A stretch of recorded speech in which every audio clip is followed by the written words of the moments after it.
Wait. Not yet. What? You're supposed to keep it lit. Why? Ancient tradition?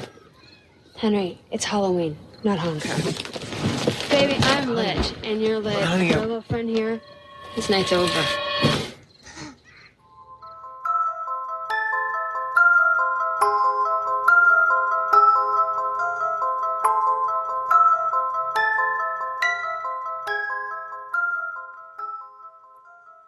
You're listening to Fun with Horror with your hosts, Scotty and Andrew.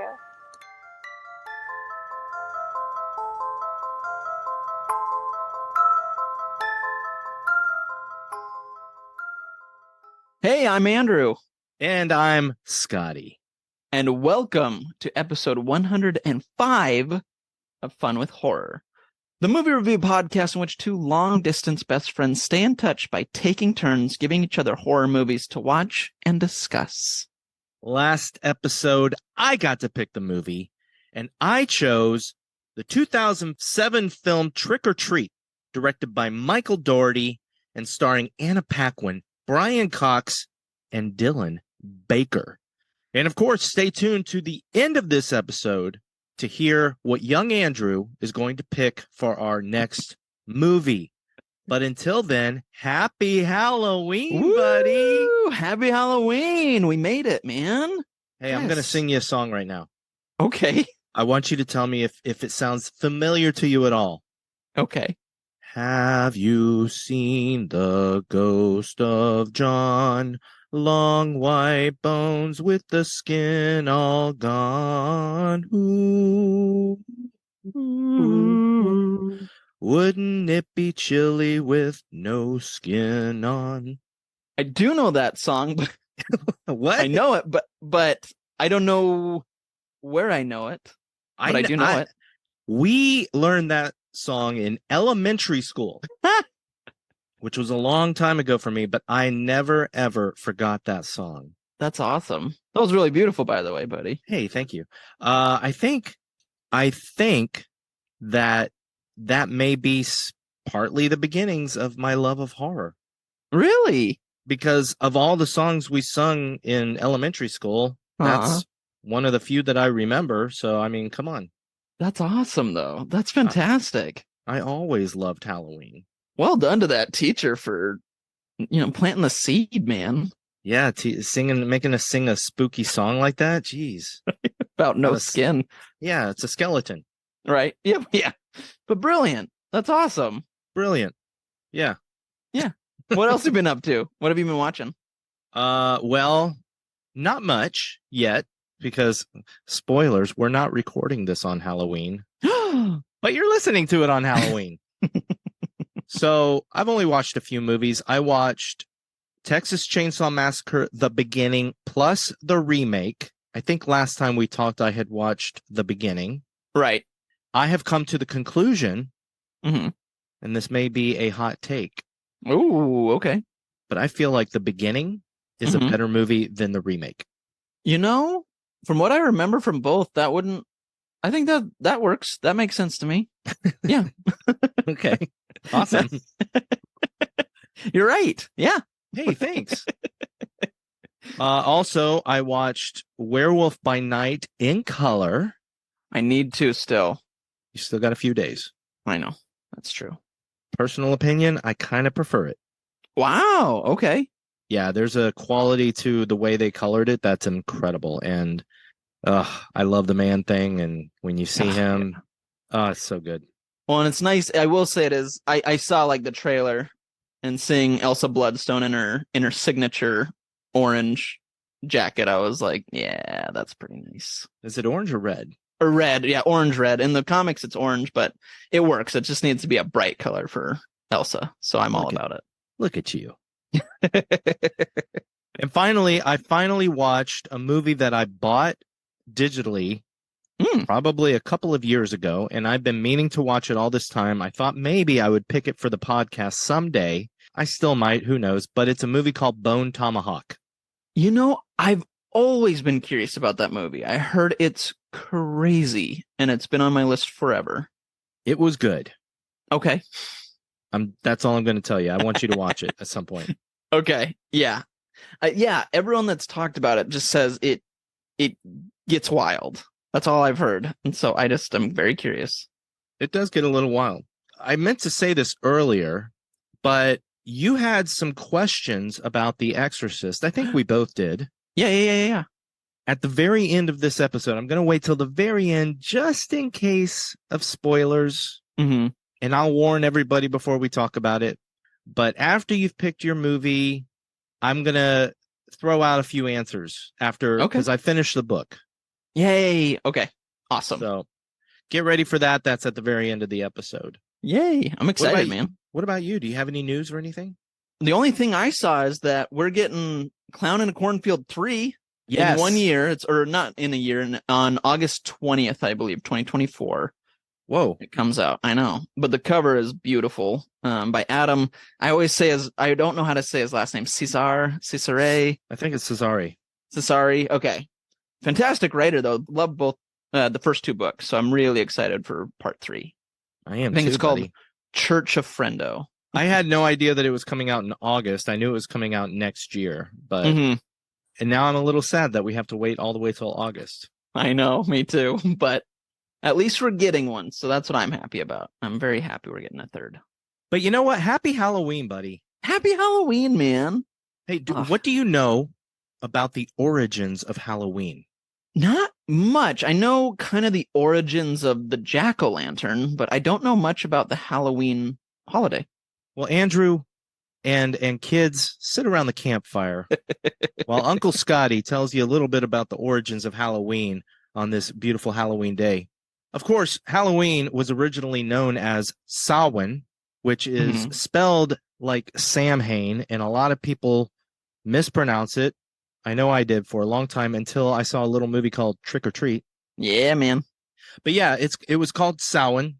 And back in the old days, before Christianity, it was known as the day that the barrier between the living and the dead was at its thinnest.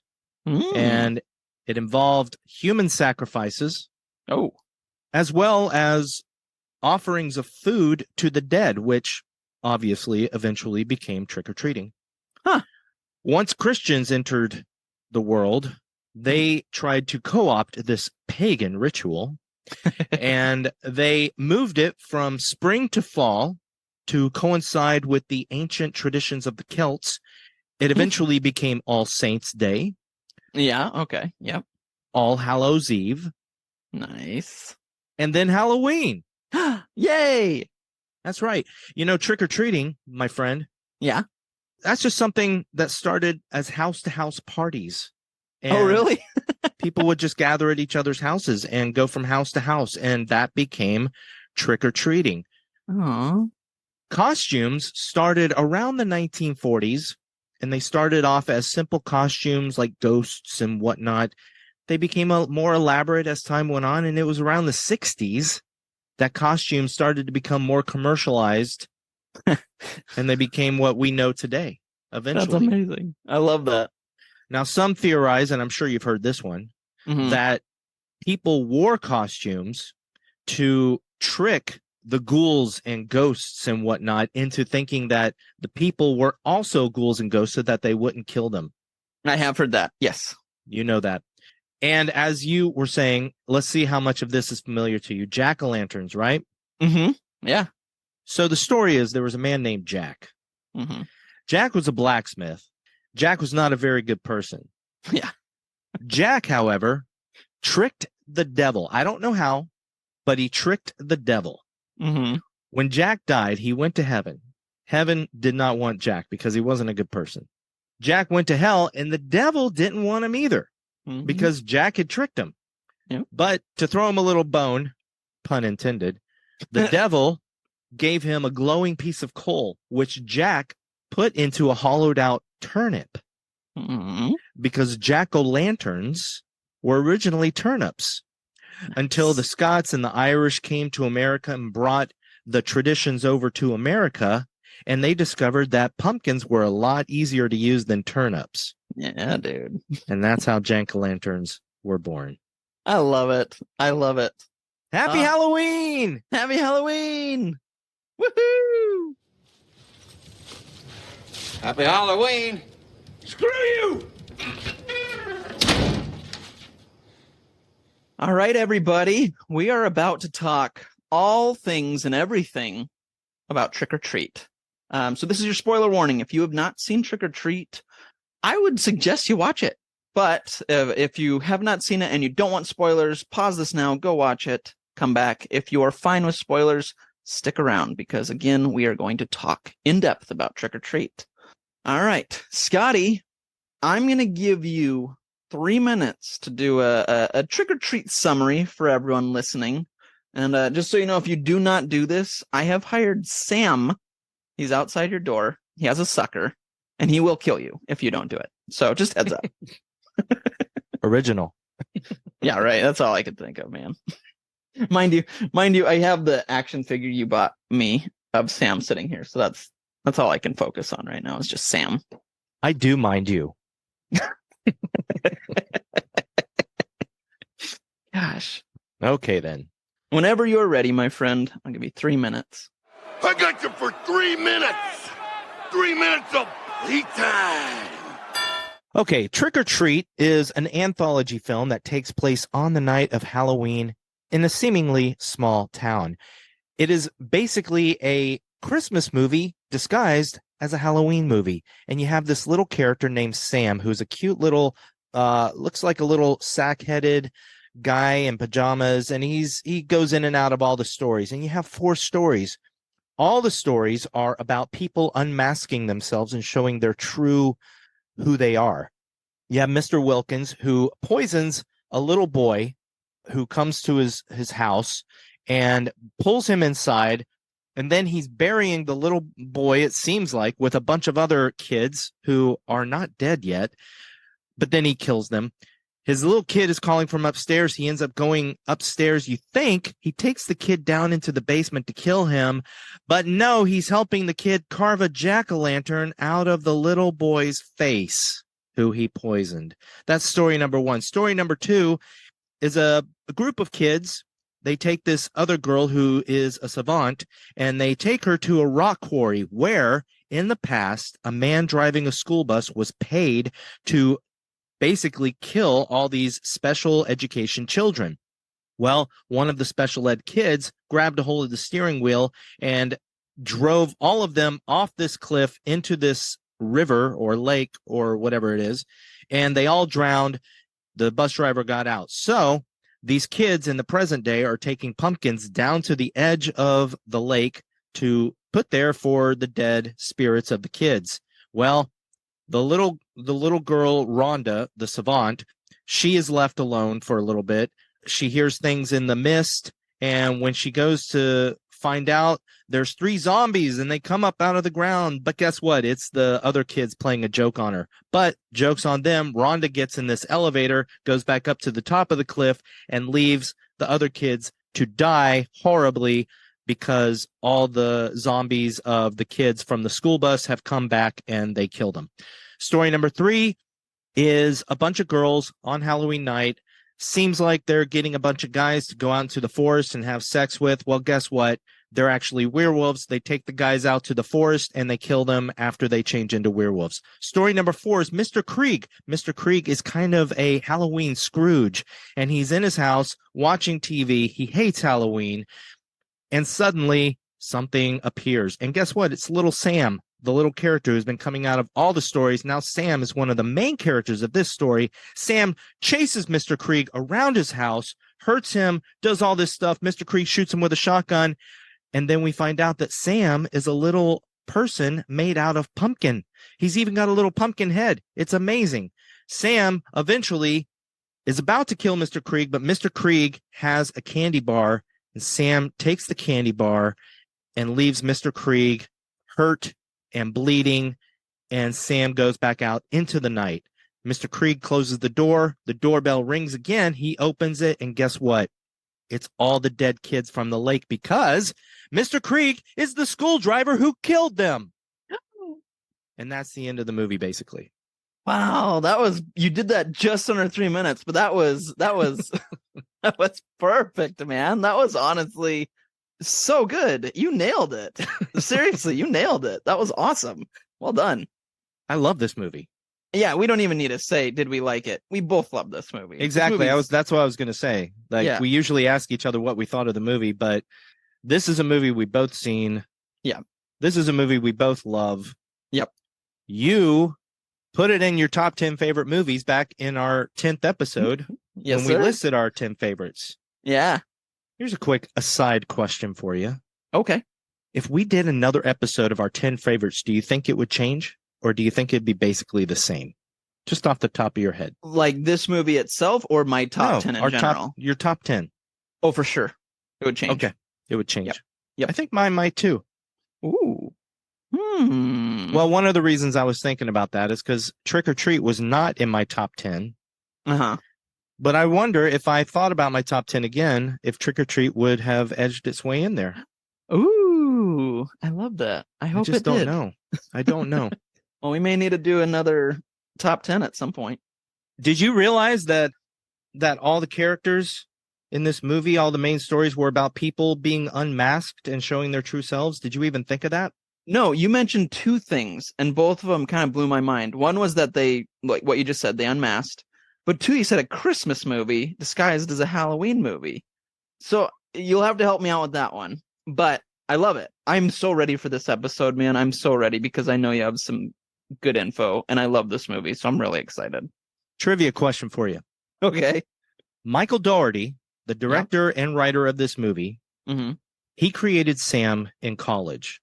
Nice. Right? Yep. You know this, right? Yep. He created you did watch the animated short? Yep. What is it called, my friend? Oh, shoot. Mm. I know it too. Oh, that sucks. What is it called? Do you know? Season's Greetings. Oh, I knew it. I did know that. Dang it. That's all right. Answer me this question, my friend. Yes. What are most Christmas movies about? Like Santa? Exactly. Or... No, okay. That's not what I was getting at all. Oh. They're about the spirit of Christmas, right? Oh, okay. They're about, a lot of them are about people who have lost the spirit of Christmas and getting it back. Totally, and that's what this movie's about. It's about people who have lost the spirit or who've never had the spirit of Halloween. I love that. Okay. I love that. That's perfect. That totally makes sense. Mr. Krieg is Scrooge. Totally. Yep. Absolutely. And instead of being visited by the ghosts of Christmas past or Halloween past or whatever, he's visited by Sam, who almost kills him. Right. but does put that spirit of Halloween, because right after the whole battle, when he's all bandaged up, the doorbell rings and he gives candy to kids, which he would not have done. So that's perfect. Yeah, but then the doorbell rings again. And he dies. Yes. But for a moment there, he had the spirit of Halloween back in his soul. Yeah. Let me tell you my history with this movie, because I think it's kind of interesting. Okay. I mean, whatever. It is. I already know. So back when I first saw this movie, I think I had rented it from Netflix when they were still sending discs, mailers. Yeah. And I thought it was fine. Oh, okay. All right. I didn't love this movie the first time I saw it. Interesting. I thought Sam was okay. Oh. There's a couple reasons, my friend, that I fell in love with this movie later on. And I think you know one. I think you know one reason. I might know one. You, my friend. Was it me? Yeah, it was you. Because when I got to know you, I learned that you loved Trick or Treat. That made me think about it, because whenever I don't care for a movie, but I find somebody who absolutely loves it, honestly, I think to myself, what did I miss? Yeah, I get that. Yeah. And you did that for me with Trick or Treat. Yay. Aw. Number 2, a little movie called Krampus. Yeah. Came out one year and I went to see it. I loved it. I absolutely loved it. And it wasn't till it was over that I found out that the director of Krampus was the director of Trick or Treat, Michael Dougherty. Yeah, dude. And that also made me think twice about Trick or Treat, because I loved Krampus so much. So that's my history with Trick or Treat. And now it's a yearly watch for me. I try and watch it every October. Yeah. And as close to Halloween as possible. Yep. Us too. And I would have watched it probably a little bit closer to Halloween this year, except I had to watch it earlier because of our podcast. Right. But that's fine. Yeah. There's other movies I can watch on Halloween. So I had to tell you my history real quick. Yeah, please do. Let me ask you, friend. Andrew, how did you fall in love with this movie? And tell me your history with Trick or Treat. Oh, okay. Great question. No, so I remember seeing the trailer because this movie we'll go back to like 2000, 6, 7, somewhere around there. I don't remember. But they showed this trailer and I saw it and I was like, this movie looks incredible. I love anthologies. I love the idea of this. I think the character looks great. What a cool design. And then it got delayed or it went to festivals and then it never came out. And I was like, when is this movie ever going to come out? And I guess this was kind of during the time where, I don't know, I wasn't like on the internet as much as nowadays, but I went to FYE. I had some tip money from working at the coffee shop. And I always went on like every Monday, I think it was, to FYE and just bought movies. It was the best. And I see it. It's sitting there like they're advertising it. It's on the counter in all of its glory in this like kind of metallic, like the action figure I'm showing you. It's kind of this metallic look. And I freak out. I'm like, I don't care how much. I don't care that it's not used. I'm buying this today. And I grabbed it. I immediately went home and I put it in and watched it. And I fell in love immediately. I watched it and I was like, that's one of the best. That's one of the best movies I've ever seen. It was so much fun. And I think since then, it just became like this annual thing as well. It's something that I'd been so excited and it lived up to the hype that it was such a treat or trick or treat when I finally got to see it. And so, yeah, I love this movie. I love it. I love this movie. That is awesome. Thanks, man. I'm sure you know this, but Trick or Treat never was actually released in theaters. Yes, I did know that. Yeah, Michael Dougherty made this film, and he was trying to shop it around. He was trying to get it into theaters. I think Warner Brothers had a hold of it at the time. Mm-hmm. Yeah, I remember Harry Knowles from Ain't It Cool News. Oh, yeah, dude. I don't know if he still does, but he had a festival, and I believe it was called the Butt Numathon, in which he played 24 hours of movies. He wanted this movie to play in the festival, and he wanted it to play last. So Michael Dougherty was like, yeah, sure. And Dougherty wasn't sure how it was going to be received, especially because it was the last movie and everybody had been sitting there for over almost 24 hours. Yeah. But it was very well received. And then word of mouth got it requested at other festivals. Warner Brothers, though, wouldn't release the movie. Why? Well, they think it's because there were a lot of the deaths in the movie are children.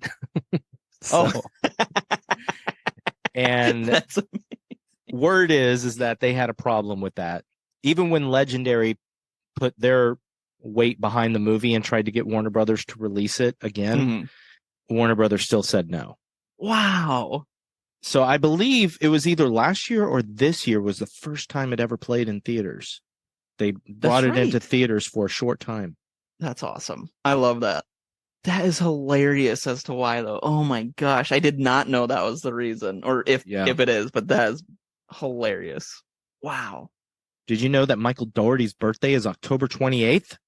I did not know that. There you go, buddy. Hey. Yeah, and he grew up loving anthologies like Creepshow and Tales from the Crypt. Yeah. And he had a couple shorts that he had made, and he made up a couple more, and they put them and made them into this movie. Funny enough, when they were editing it together, he said that they were editing it together sequentially, like a traditional anthology movie. Like, here's this story, but he said that it was feeling a little too long. Oh, interesting. So they went the Pulp Fiction kind of direction with intermingling all the stories the way it is. And awesome. The commentary is great. It's Michael Dougherty, Douglas Pipes, the composer, and forgive me, I forget their names, but a couple of the other guys that helped create the look and everything of the movie. Cool. But the funny thing is that when they talk about the time shifts in the movie, how this happens before, they're like, yeah, so we're explaining this for all the grandmas in the audiences. Like, and they just start making fun of like people that were taken aback by the time changes. They're like, what is this? I just like my traditional remakes, like that Friday the 13th remake. Just kill a bunch of kids. I don't get it. Amazing. Oh my gosh. Yeah, it's a pretty good commentary. That's awesome. Michael Dougherty wrote some of the screenplay in Stan Winston's workshop because Stan Winston was originally interested in the idea. Oh, really? Did not end up working on it, of course. But yeah, Michael Dougherty got to write some of the screenplay while surrounded by all these creations of Stan Winston's. Awesome. That's inspiring. That's so cool. Here's actually a really good question for you. We both love this movie. Yeah, dude. Can you think of any quibbles with it? If you had to be honest with yourself, is there anything in the movie where you're like, every time I watch it, this little thing just kind of gets in my skull? So there's one thing. It's not a quibble. It just makes me so in horror movies, you're kind of rooting for you want the heroes to win, even though you love the villain, or you love Michael, you love Freddy, you love blah blah blah blah blah blah. But in this one, I feel like I'm like Sam's a great character. Like these are all kind of bad people. Yeah, the bullies, maybe they don't deserve to die, but in a horror movie, I'm like, yeah, go ahead, take care of them. And so everyone that kind of dies in this is kind of has done some bad things or whatever. Again, not justifying killing them, but in a horror movie, absolutely. That being said, the very beginning, we see the couple, the married couple, and Sam kills her because she blows out the candle, which I get is against tradition. But I was like, but she didn't even do anything. Like, that was it. She wasn't mean. It's not that Sam kills bad people. No, right. He kills people that disrespect the spirit of Halloween. Which I get. And that's exactly what she does. She does not believe in the spirit of Halloween, even when her husband or boyfriend or whoever he is tells her not to blow out the candle because it's bad luck. And she asks why, and he's like, I don't know, but it's something. Ancient tradition. Yeah. Ancient tradition. And she still blows it out. And she starts to take down the decorations. Yeah, I did. That was my other thing. Like on Halloween night, like, come on. Go to bed. Worry about it later. And she does have that line where she's like, my mom's coming in the morning and she'll have a fit if she sees us or something like that. But I was like, still, I think she deserved it. She deserved it more than the kids. The kids are the only ones that I think not all the kids. The Macy, the lead girl, she definitely deserved it. Yeah, she was a jerk. She deserved to die.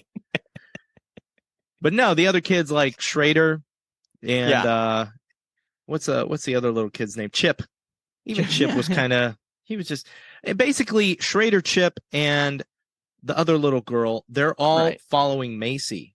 Right. And so, but they do go through with it. They go through with messing with Rhonda, who is the epitome of the spirit of Halloween.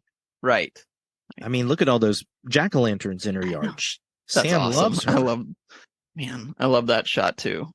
Did you realize that the kids in that story are all meant to be not exactly one-to-one remakes, but it's an homage to it. You're the Great Pumpkin, Charlie Brown. Oh, no, I didn't catch that. Schrader is Schroeder. I think they said Rhonda is kind of like Peppermint Patty. Okay. Macy is obviously Lucy. I'm pretty sure she's Lucy. Chip could be either Charlie Brown or Linus. I'm not sure. Okay. And I don't know. There's another character I'm not thinking of who the braces or the and I can't remember her name, man. What's her name? Sarah. Oh, okay. There you go. Yeah. Sarah's her name. And I'm not sure who she is. Right. I'm sure, like I said, I'm sure there's a character in Charlie Brown I'm not thinking of. Right. I don't know. Yeah. That's cool. I like that though. That's fun. Yeah, it's very cool. It'll be especially cool when I watch You're the Great Pumpkin, Charlie Brown or It's the Great Pumpkin, Charlie Brown, in the Right, next right. week or so. Nice. Well, that's all I got, buddy. Oh, okay. Thanks, everybody. I got a bunch of behind the scenes stuff though. What's your favorite story in the whole movie? Oh man, that's a good question. But I think the final story with Brian Cox as Mr. Krieg, excuse me. Just because I feel like one, it's a nice little cap, to the rest of the movie, but also we get to see Sam in kind of his glory, and we get to see, I love his face. Oh, I love it so much. So His little pumpkin face. His little pumpkin face. That was inspired by a cross between a pumpkin and a baby skull. Oh, well, I mean, it's that was the inspiration behind Sam's actual face. Makes sense. But what's your favorite of the stories? Same one.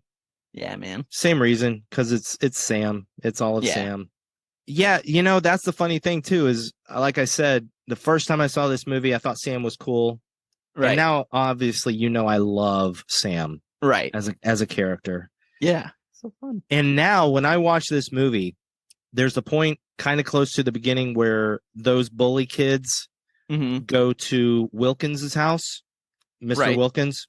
Mm-hmm. And at the very end of that moment, Chip is standing there. Mr. Wilkins is like, "Happy Halloween." And then when Chip turns around and walks away, Sam is standing behind him. And I just get a thrill every single time I see that moment. Yep. It's so good. It's perfect. And I love any moment that we see him, like when the werewolves are eating everybody and he's just sitting there, with his little feet, or not feet up, but he's just so little it doesn't touch the ground. It's so perfect. Like I love every moment we see of him just in the background or doing nothing, just standing there. It's perfect. It is perfect. Did you know, this is something I think you'd probably know, but Maybe. Did you know that Michael Dougherty purposely cast a little kid as Sam because he wanted Sam's movements to look exactly like a little kid? And cute. There's a way a little small child moves that a little person just could not copy. Totally. There's like an awkward, like innocent way that kids move. And that kid is actually the little kid who's looking in the dressing room doors at the Halloween shop at the girls getting dressed. I didn't know that. So his name's Quinn. I know that in real life, but I didn't know that was him. That's amazing. Yeah, I think I that's did know amazing. that from before, but that brings up a good question. Is there anything you noticed?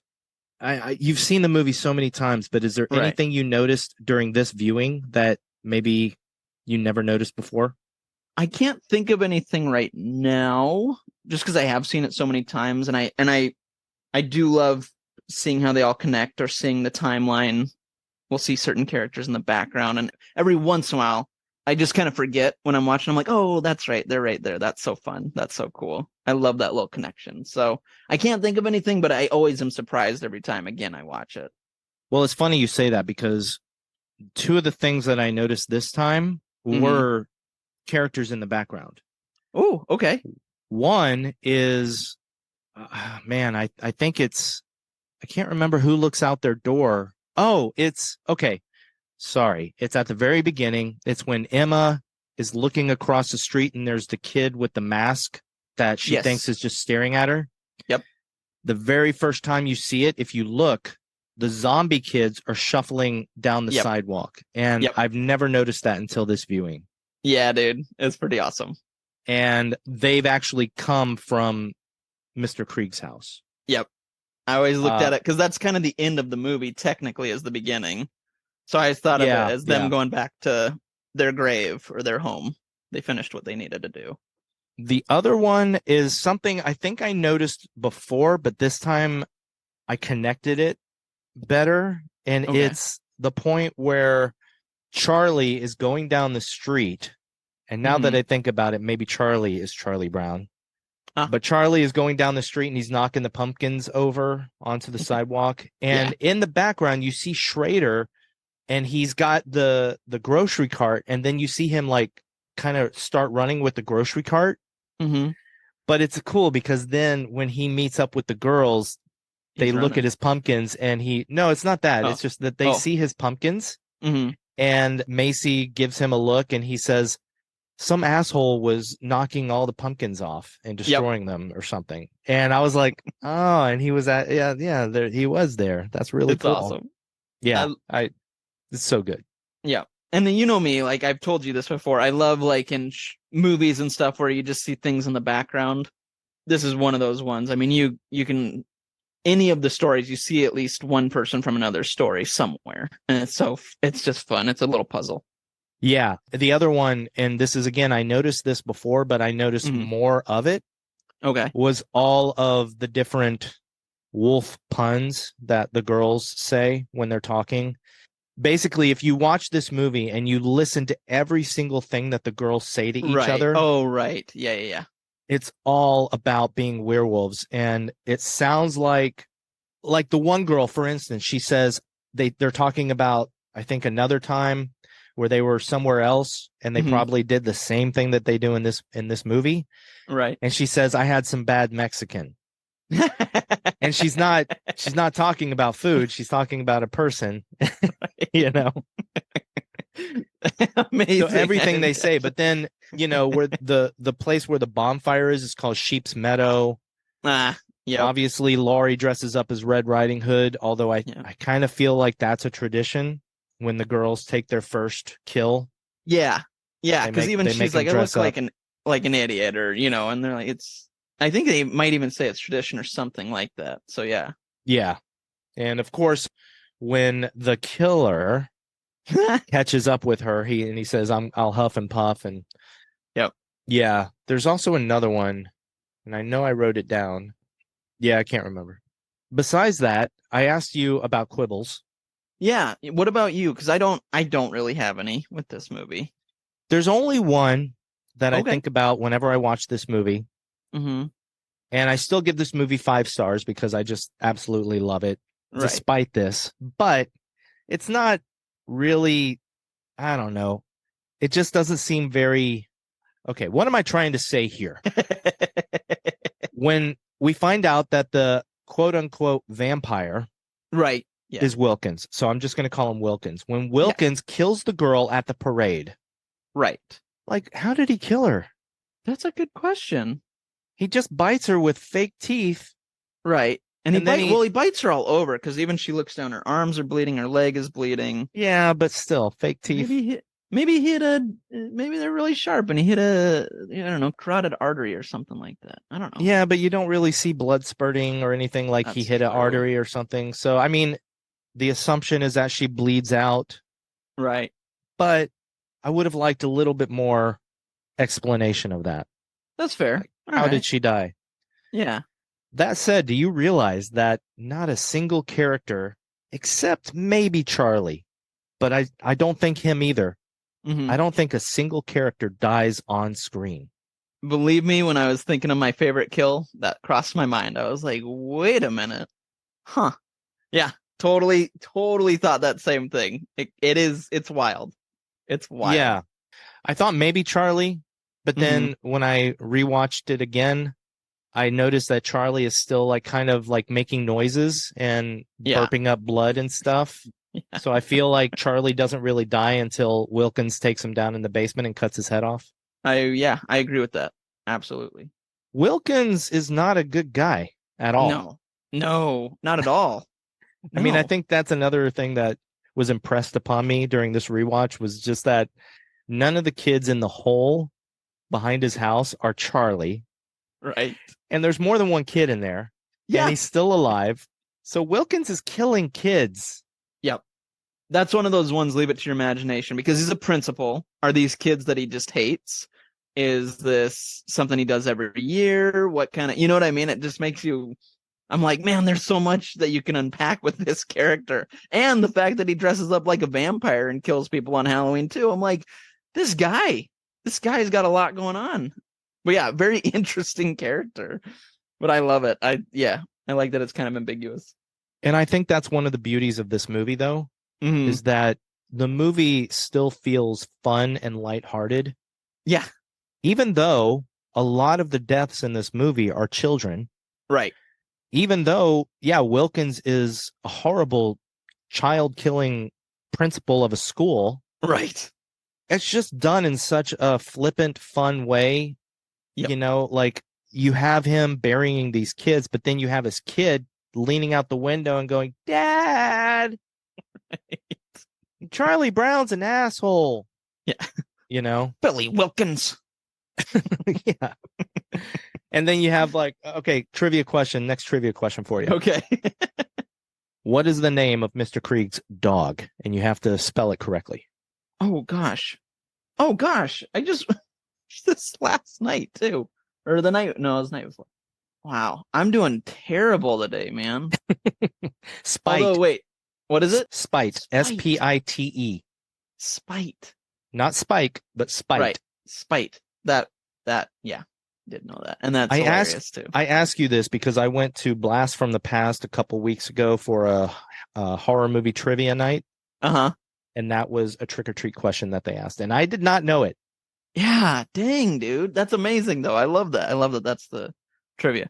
Although, so during that scene, yeah, where Mr. Wilkins cuts off the finger and throws it at Spite to like shut him up, and the dog starts. Cindy was like, "Well, that's an easy way to get caught." Like, yeah, you're not wrong. That's pretty damning evidence right there. Yeah, but he doesn't. He doesn't. Yeah. At least at that point. Yeah. Oh, and then he's got the bloody shirt on when the kids answer the door. But then there are some really bittersweet moments, like sad moments, like the whole school bus flashback.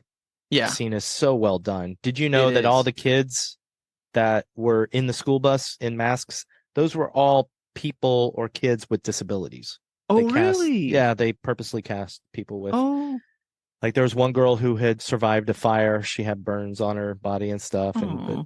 And then like they poked fun in the commentary because then they're like, and she was the best because then she'd be in the corner smoking a cigarette. It's like, jeez. But yeah, also Billy sitting on his front porch in his dad's bloody shirt. Yeah. Yep. But then, I like you that. just got to hope that Billy won't grow up to be like his dad, although he probably will. Well, I mean, his dad did teach him how to cut, a child's face to look like a jack-o'-lantern. So there's some trauma with that kiddo.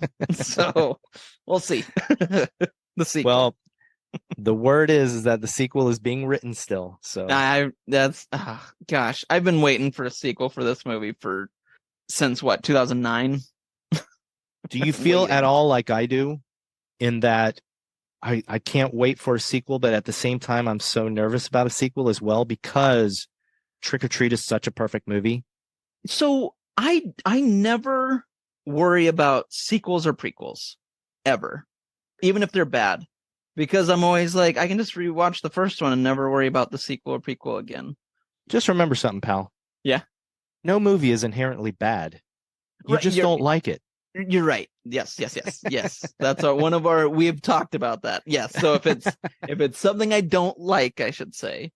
And I've had that happen, but I'm just like, whatever. I'll just watch the one I enjoy more and then forget about the other one. So Yeah. Here's something else that I'm not sure you realized, but maybe you did. Okay.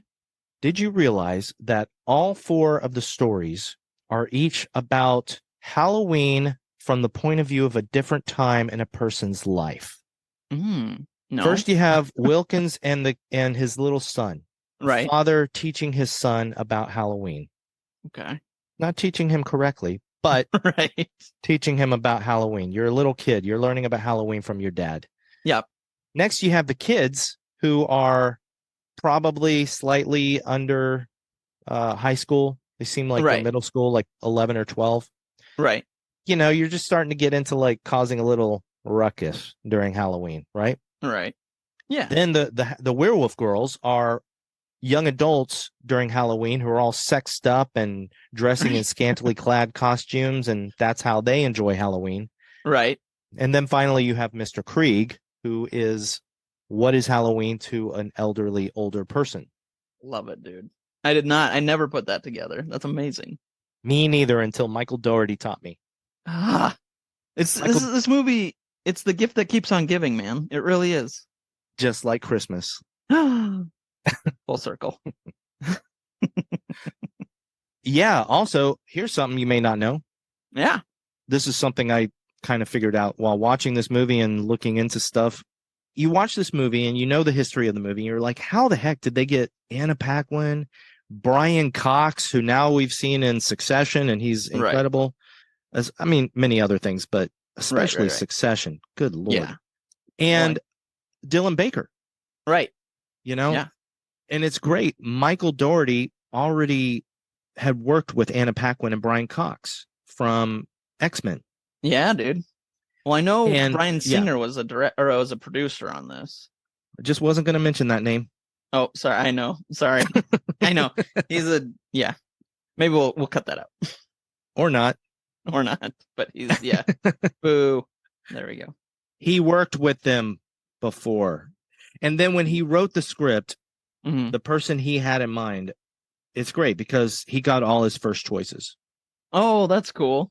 Anna and Brian, because he worked with them. And then Dylan Baker, he sent the script and I think some pictures from some graphics of Mr. Wilkins to Dylan Baker. Awesome. And he wasn't expecting much, but Dylan Baker came back and was like, I enthusiastically want to do this movie. Yeah, that's amazing. I love that. And Dylan Baker, I don't know. I mean, I love Brian Cox in this movie, but Dylan Baker may be my favorite of those three. He's great.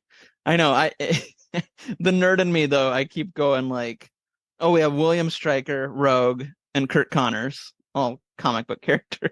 Yeah. Oh, yeah. I love that. Yeah. And also, when Mr. Krieg is at home watching TV and he's flipping through the channels, there's that kind of PBS kind of documentary on Halloween. Yeah. The narrator of that documentary is James Marsden. Is it really? Yeah. That's awesome. That's awesome. They said they were in New York when they were doing sound, and James Marsden was around and just came in and did it for him real quick. That's awesome. Cyclops is in this too? Gosh, we got everyone. Now, here's a weird thing, but it's kind of a connection to a movie we did in the early days of Fun with Horror, back when we were young children. I remember. So when Mr. Krieg is at the bottom of the stairs after the Pet Sematary homage, in which Sam slices his Achilles tendon, and then Krieg tumbles down the stairs because the stairs have razor blades and nails and stuff all over them, which, so painful. I know. And broken glass. Yeah. The gumball bounces down the stairs. Oh, I totally know what movie you're thinking of. Wait, let's see if you do. What is it? Changeling? Yes. Yeah, dude. Yeah, man. This is why I love you. And I love you. Yeah, it was very much inspired by The Changeling, and Dougherty said that the guy who actually shot the gumball coming down the stairs, The Changeling was one of his first movies, and he actually shot that too. No way. That's amazing. But I tried cross-referencing all the different people in the camera department on The Changeling and Trick or Treat, and I could not find a single person that worked on both, at least on IMDb. So I have no idea who Dougherty was talking about. Good for you to research that, though. But wow, I'm just going to trust him. Yeah. Well, and I always feel like some of those kind of older movies, I guess we'll call it. Like, I feel like some people weren't credited. Yeah, maybe that's probably true. But then was the guy being honest? Like, yeah, I worked on The Changeling, and I was also on Halloween. I guess what? I worked on The Exorcist too. You know what? Because I love that story, I'm going to assume it's true, and it's going to sit in my heart forever. By the way, The Exorcist is the last movie we did last episode. Go listen. Oh, that's right. Did you know, my friend, that Brian Cox requested that Mr. Krieg look like John Carpenter? No. That's awesome. Oh my gosh. That's amazing. I love it. I love that. Oh, I think that's most of my behind the scenes information, but that's quite a bit, I think. No, that was perfect. That was amazing. We've talked about werewolves in the past when we did Ginger Snaps. Yes, sir. And I told you I'm not a huge fan of werewolves. Right. And I'm going to say that This movie is one of my favorite werewolf scenes in any movie, and it's not just because of the naked boobies. You know, I don't know. There's something about the scene where first of all, it's the entire theme of this movie is masks coming off. Right. And I love the fact that you think that these girls are just regular girls and something bad might happen to them or whatever, and then they turn out to be werewolves. Yeah. I love how the werewolves transformed. Yes. The way they took their skin off as if they were taking off their clothes, like kind of like a striptease. Right. Yeah. And then I just loved the idea that a guy who was pretending to be a vampire is killed by a real werewolf. Yes, that's amazing. It's awesome. The irony is not lost. It's yeah, I love it. I love that. Interestingly enough, I watched the deleted scenes, which are mostly, in fact, maybe all the deleted scenes on my Blu-ray are just scenes that are already in the movie, but longer with more dialogue. Oh, okay. One of those scenes is Laurie, Anna Paquin, going into the forest and Wilkins in the costume coming up to her and talking to her. He actually talks in this scene. Interesting. And I didn't listen to Dougherty's commentary for the deleted scenes, but I wonder if they cut it out because they wanted him to be more of a mystery. Because the first time I saw this movie, I had no idea it was Wilkins. I wish I could remember if I knew. I mean, but I've seen it so many times. I, of course, now know, but I do not remember at the time. I really wish I did remember if I was surprised or not. Let's see if we can think of all the different unmaskings in the stories. Okay. So first you have Wilkins and the little kid. So that one's not a huge unmasking, but I think the big twist is that his kid is in on it. Right. Yes. Yep. For sure. I mean, obviously, it's also about a school principal who's actually a serial killer. Right. Then you have the kids. You know, that is one where they're going down supposedly to do this ritual, but they're playing a prank on Rhonda. Right. That's the first unmasking, quote unquote. Right. But then the second is that they pretended to be zombies and then real zombies came out and killed them. Right. Brilliant. And then we have we already talked about it, but we have the werewolves. Right. But then Mr. Krieg, which is maybe when I first saw this movie, my favorite reveal that Mr. Krieg was the school bus driver. Yeah. It's so brilliant. And how messed up is that, buddy?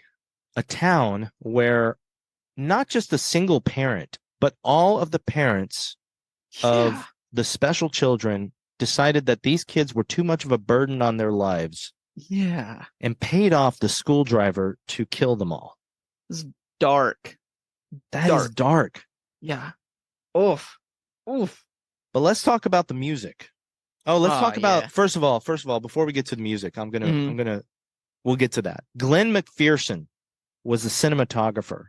Oh, nice. And I have told you before that maybe my favorite thing about this movie, or one of my favorite things, is the look that this movie has, the filmic look that if I watch this movie on Halloween night, nothing puts me into the spirit of Halloween more than this film. I agree. The only other movie that does almost as good a job, maybe as good a job, is the original Halloween. Yep. I was just going to say that, dude. I was just going to say it. Are there any other movies that seriously put you in the spirit of Halloween in the same way? Oh, man. I don't think so. I really do think it's those ones. I really do. I mean, horror movies are great, but that get me ready for Halloween. It's definitely those two. But I think Trick or Treat will always be the main one. The number one. Yeah. Yeah. Yeah. Same here. The cinematography is fantastic. But then Douglas Pipes composed such an amazing score. Yes. And it's one that, just like the movie itself, it kind of grew on me as time went on. But yeah, the other night, 2 nights ago, I watched the movie.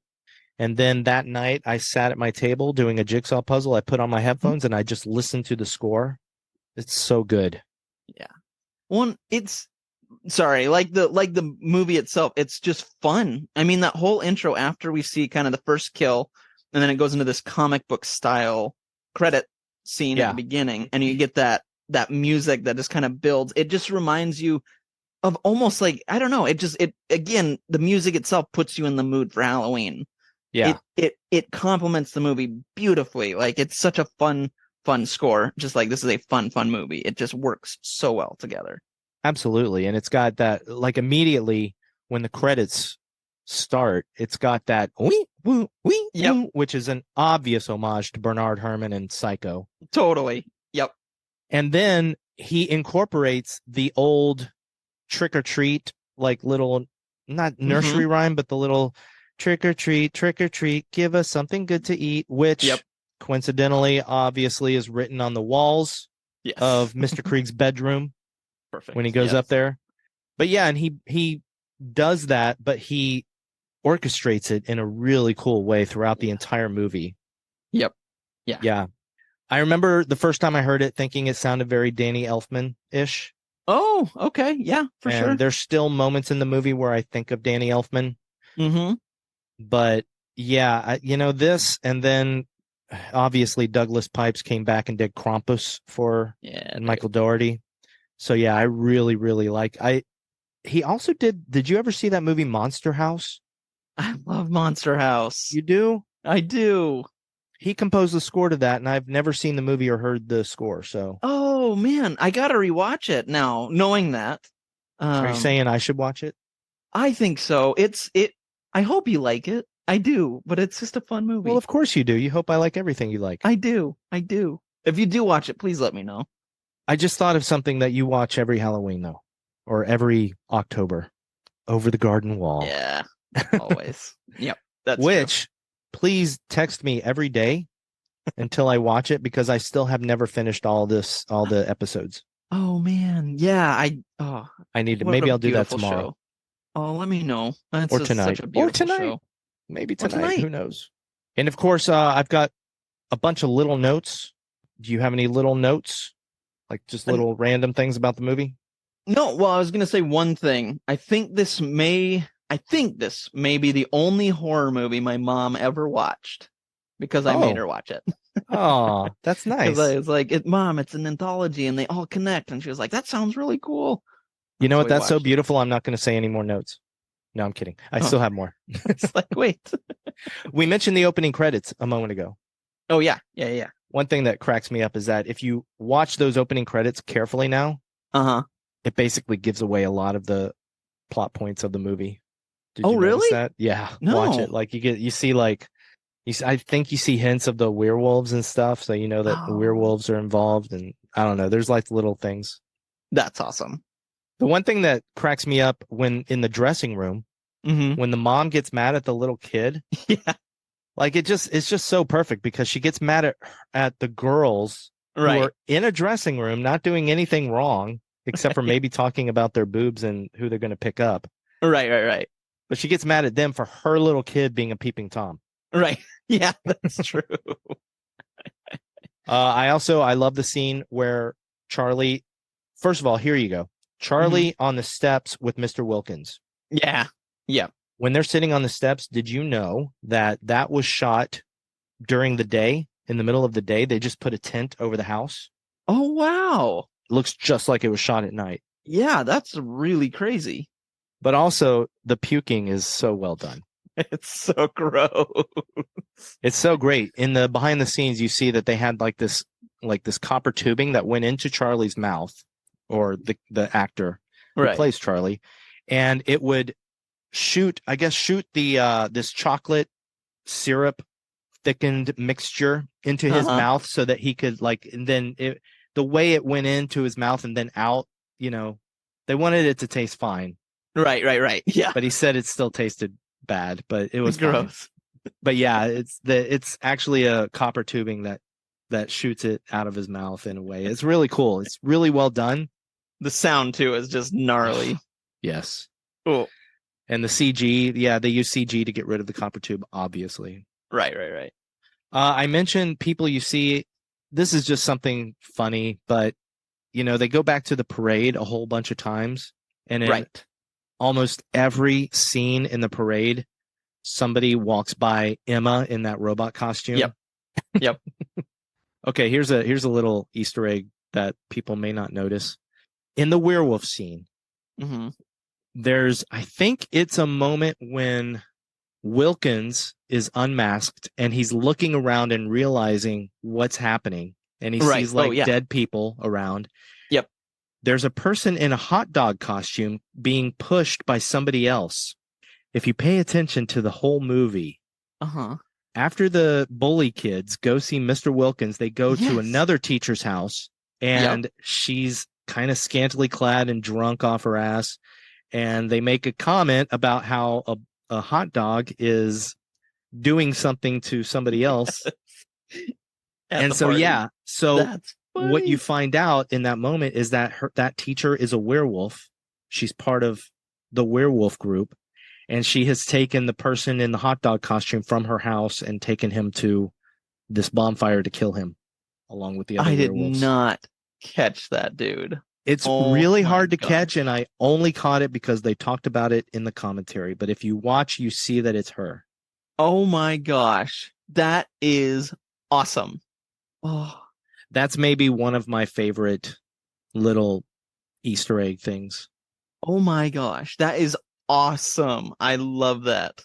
Also, when the kids are being attacked by the zombie school bus children, Right. I can't help but notice that when Sarah, who is the first person, you don't see any of the kids die, but you see her Right. trip up on her chains and she's pulled by Yeah. her chains. Yes. The way that is filmed is so reminiscent of Krampus. And totally. I'm not going to mention it right now, but some Yep. of the scenes in Krampus, there's just some scenes where you see characters being pulled. Yep. It's exactly the same way, shot That's the same way. amazing. I love it. Did you know that since they shot at night, a lot of Mhm. times, if you look closely at the trick-or-treaters walking by in the background, Uh-huh. they are little people Oh, really? because children aren't allowed to shoot that late at night. Right. Wild. No, I never caught that. Huh. And now I'm ready for 3 questions. Who would cross the bridge of death must answer me these questions 3. All right. Question number 1, my friend. What was the best death/kill in Trick or Treat? It's so difficult, my friend. Yeah. As we've said, none of them are done on camera except Right. maybe Charlie, but I don't think Charlie was. Right. I think I'm going to go with Mr. Wilkins, simply because of the whole idea, the whole irony that he is a fake vampire being killed by a real werewolf. Yeah. And also because I think he deserves it most of all of everybody in the movie, because the kids are just bullies. Emma, Right. probably second most, but as you said, she just blew out a candle. Right. Mr. Krieg did a horrible thing, but I think he was pressured by the townspeople, Mm-hmm. and I think he was going to come around on everything. Mm-hmm. And all the other people that got killed by the werewolf girls, Mm-hmm. yeah, I don't think they really deserved it. So I'm going to go with Mr. Wilkins. What about you, my friend? I think that's great. And I'm actually going to go against kind of what I said. I thought Emma's death was wild. Wow. I know. Well, you don't see it. I mean, you see Sam pop up. Oh my God. I love that it's like the very first death that you brought up that you weren't sure if she even deserved it, and now it's your favorite. But I mean, it's a great, like, what I love though about it is that she's cleaning up all the body parts, the fake body parts. And then when her husband or boyfriend or whatever goes out later, you still see the body parts thing, but it's her body parts now. So he doesn't even bat an eye. And then you see like, oh, they're married because you see the ring, I think, sitting there. And then, of course, she has the sucker in her mouth. Like, it just was so, it's kind of an iconic shot at this point now, too, I feel like, with fans of the series or of the movie that, I don't know. I always think of that death when I think of Trick or Treat. And at the end of the movie, you see Sam bite off the chunk out of his iconic sucker. Yep. And that's the sucker that he has shoved into her mouth. Exactly. Which, to everyone that listens, that's what I may or may not be holding in the picture of our podcast. Our podcast logo. Yes. All right, question 2, my friend. Was this movie scary? No, I don't think so. Not at No. all. Some people might find it somewhat frightening at times, but I think Michael Dougherty did an amazing job of giving the movie such a light feel Mm-hmm. and such a fun feel that even the darker themes of the movie, they don't hit as heavily as they could in a different movie. Yep. What about you? 100% agree with everything you just said. Yep. It's not, I don't think it's scary. Do we even have to answer question number 3? Well, I mean, We have to. we have to. Did you have fun with horror, Scotty? We both had fun with horror. I'm going to answer for you. Please do. Well, honestly, this is, when I think fun with horror, I think of this movie. This is a fun horror movie, period. It's just fun. So you think of this movie more than Speak No Evil? Oh gosh, yeah. Jeez, what a damper. Oh no. Yeah. What was it you said about slashing wrists? What was it? No, that's It was fun. terrible. Say it. I'm not saying no, that's terrible. I'm going to say it wrong if you don't say it. No, don't say it. Don't say it at all. It's terrible. Smashing jack-o'-lanterns, stealing candy. It's okay. Believe it or not, I was just like you when I was a kid. Till my dad set me straight, that is. See, my dad taught me tonight is about respecting the dead. Because this is the one night that the dead and all sorts of other things roam free and pay us a visit. Okay, my friend. Well, as Halloween draws to a close, Mm-hmm. I always get a little somber at the end of Halloween. I know everybody online is always like, oh, there's only one more week till Halloween. But man, the glass half empty part of me is like, yeah, but there's only one more week until Halloween's over. But as we know, we're fun with horror. We watch horror movies all year round. That's right. Every day is Halloween. That's Andrew, what is our next movie that we're going to watch on Fun with Horror? You know, I wanted to do another fun one. At least I hope it's fun. I haven't seen it yet because it's brand spanking new. And that is Five Nights at Freddy's. Nice. Which, since today is Halloween, it just came out a few days ago on Peacock or in theaters as well, I believe. So you're saying you can watch it on the cock? You can. Yep. On the Peacock. Cock. Yeah. You know, the funny thing today, I was like, what is Andrew going to pick for our next movie? Yeah. And I thought of a few movies that you might pick, but then suddenly I was like, oh, I know what he's going to pick. And I guessed it, but I'm very happy because I'm looking forward to watching it. Nice. Yay, me too. And I've got some things I can say, but I'm not going to say them yet. I'll save them for 2 weeks from now. Yes. When we discuss Five Nights at Freddy's. Now, as promised, Mm-hmm. Andrew and I had a few questions when we did our Exorcist discussion. Yes. Since that episode aired, I have finished the book. Yeah. So once again, now I know most everybody has seen The Exorcist, but just in case you haven't, this is going to involve spoilers. Yep. No matter what, I like to warn people. But let's see here. Andrew.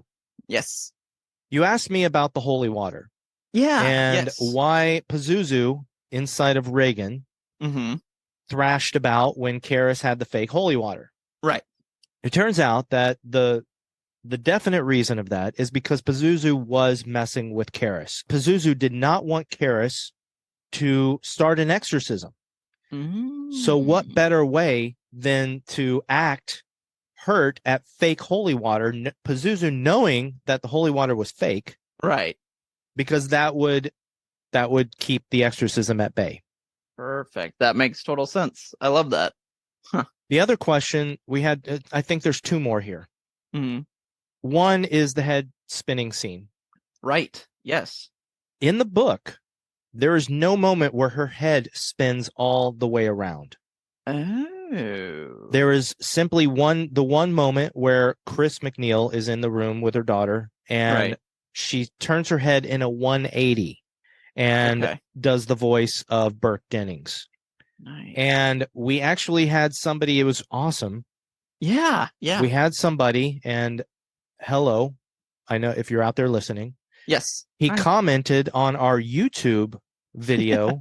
So just as a reminder, we do have a YouTube channel in which we upload all of our podcast episodes to YouTube. No video as of yet, but it's just a way for us to have a backup. And some people just prefer YouTube. Yeah. But he commented like within an hour of the video going up. That's and awesome. He mentioned the thing that I kind of feel is that it was kind of like in their head, just kind of like how Karras sees his mother sitting on the bed. Right. At that moment, Chris saw her head turn all the way around, but it may not have actually turned in a full 180 in reality. Right. I get that. That makes sense. It makes sense, but you have to kind of make a leap to go there. Yeah. Yeah. Also, the final thing is about Kinderman. And you asked if Kinderman maybe was suspecting Reagan at the end. And I said, I don't think he is. I don't think he is, because as far as I gotten in the book, he was questioning Carl, the housekeeper. Right. Well, to be honest with you, in the book, and I'm going to spoil the book here, but it's basically the same as the movie. But near the end of the book, Kinderman starts to, he is able to just knock all these people off his list. Everybody that lives in that house. He's sure that Burke Dennings got thrown out the window. Right. But he's able to prove that Carl could not have done it. Okay. And he can't think of anybody else. And there's a certain point in the book where he's sitting at his desk and he's just having such a hard time because the only possible person that could have done it is Reagan. Mm-hmm. And in the book, the exorcism itself, in the movie, it seems to take place over a single night, right? Right. Right. In the book, it takes place over maybe a couple of days. Oh, interesting. They're coming to a point where Reagan, the demon, is talking to Karras and saying that it's going to keep Reagan awake. And in so doing, it would cause her to have a heart attack from exhaustion. Oh, geez. So that's why in the movie, like, Karras is sitting there making a point of checking her pulse and saying that her heart is beating irregularly or whatever. Mm-hmm. But in the movie, there's a point where he's in the room, and in the movie, Father Merrin comes in and he tells Damien to step outside. Right. And Karras steps outside, talks to Chris for a second, and then goes back in. Well, in the book, he actually goes back to the rectory or whatever it's called. Oh, right. Okay. Yeah, yeah. He goes back to his room. Kinderman comes to his dormitory, and they go for a walk outside, and Karras is just exhausted. He's in pain in his soul because he wants so badly to save this little girl. Mm-hmm. And then Kinderman starts questioning him and starts asking him about Reagan and saying, I've exhausted all possibilities except for this little girl. Mm-hmm. But then I find out that there could be Satanism and witchcraft involved, and that this Catholic priest who showed up at the house has done these things before. And this sickness that we're talking about, and he's kind of skirting around it. It's a beautiful scene because he's skirting around what he's trying to say, but he's basically saying that he knows that Reagan is possessed, or that there's a possibility of it, and that when somebody is possessed, they gain very superhuman strength that would have allowed her to throw Burke Dennings out the window. Right. But he's saying it to Karras all as a hypothetical. Okay. And then he asks Father Karras, what would you do if you were in my place? And it's kind of beautiful because it's a sunset on a Sunday evening, and Karras looks Kinderman right in the eyes and he says, I think I would leave it to God to decide. Nice. And Kinderman's like, yeah. And he's like, yes, I would. And then he goes back to the McNeil house, and that's when he goes up into the room and he finds Merrin dead. Right. And And it's also really cool because in the book, you don't actually see what happens. You kind of see when Pazuzu enters Karis. Uh-huh.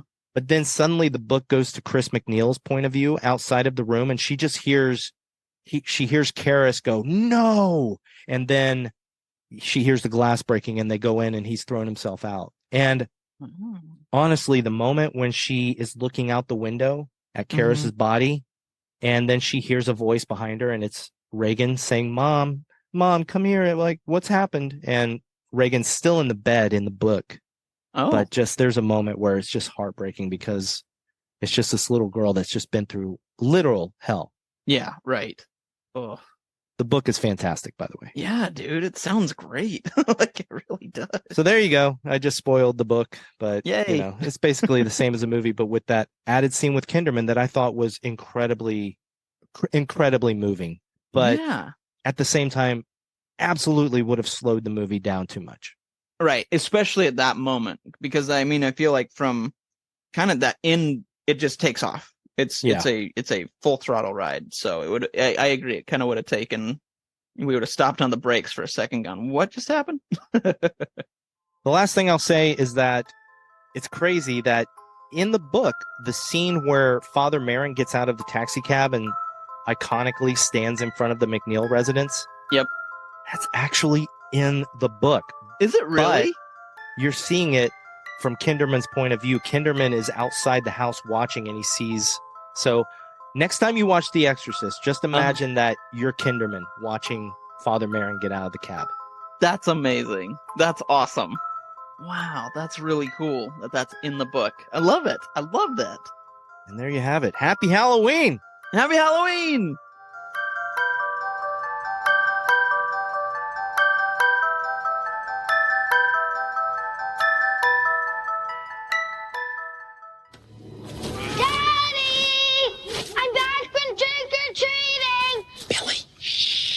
Please be quiet. Why?